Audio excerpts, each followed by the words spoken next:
ये एक घटना है जो मेरे 10 साल की उम्र में हुई थी। उस समय हम दोपहर 4 बजे स्कूल से छुट्टी पाते थे और लगभग 4:30 से 5 बजे तक मैं घर पहुंच जाता था। घर आकर मैं पहले पानी पीता और फिर कपड़े बदलकर दोस्तों संग खेलने जाता। हमारा पसंदीदा खेल छुपन छुपाई था। उस दिन खेलकर थक गए तो घास पर लेटकर हम पसंदीदा और नापसंद जानवरों पर बात करने लगे। मेरे एक दोस्त ने कहा कि उसे छिपकली से नफरत है, जबकि 2 दोस्तों ने कहा कि उन्हें तिलचट्टे से नफरत है, क्योंकि तिलचट्टे बहुत गंदे होते हैं। फिर किसी ने मुझसे पूछा, तुम्हें कौन सा जानवर बिल्कुल पसंद नहीं है? मैंने जवाब दिया, मुझे मेंढक कतई पसंद नहीं है। उन्होंने पूछा, क्यों? मैंने कहा, बस यूं ही, सही कारण नहीं पता। और उन्होंने मजाक में मेंढक की आवाज की नकल शुरू कर दी।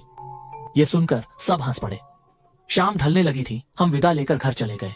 खेल की जगह मेरे घर से ज्यादा दूर नहीं थी, लगभग 200 कदम पर थी। घर पहुंचकर मैंने बेडरूम की खिड़की के पास गांव गांव की आवाज सुनी। मुझे पता था कि यह मेंढक की आवाज है, पर मैंने ध्यान नहीं दिया। मैं सीधे अंदर जाकर बाथरूम में नहाने लगा। नहाने के बाद जब मैं खाना खा रहा था तो पापा से पूछा, माँ कहाँ है? अभी तक क्यों नहीं आई? पापा ने कहा कि माँ आज थोड़ी देर से आएंगी। मैंने ओह कहा और खाना जारी रखा। खाना खत्म करके मैंने ब्रश किया और फिर अपने कमरे में सोने चला गया। जैसे ही लेटा मैंने फिर से खिड़की के पास से गुआ गुआ की आवाज सुनी। मैंने फिर भी इसे गंभीरता से नहीं लिया। आखिर मेरे कमरे की खिड़की पर पर्दे नहीं थे, जिससे घर के बाहर की स्थिति साफ दिखाई दे रही थी। मैंने घड़ी की ओर देखा। रात का 1 बज चुका था। मैंने सोचा माँ को अब तक घर आ जाना चाहिए। उस समय कमरे में एकमात्र रोशनी चांदनी थी। मैंने अपना शरीर खिड़की की तरफ मोड़ा और अचानक मेरा दिल जोर से धड़क उठा।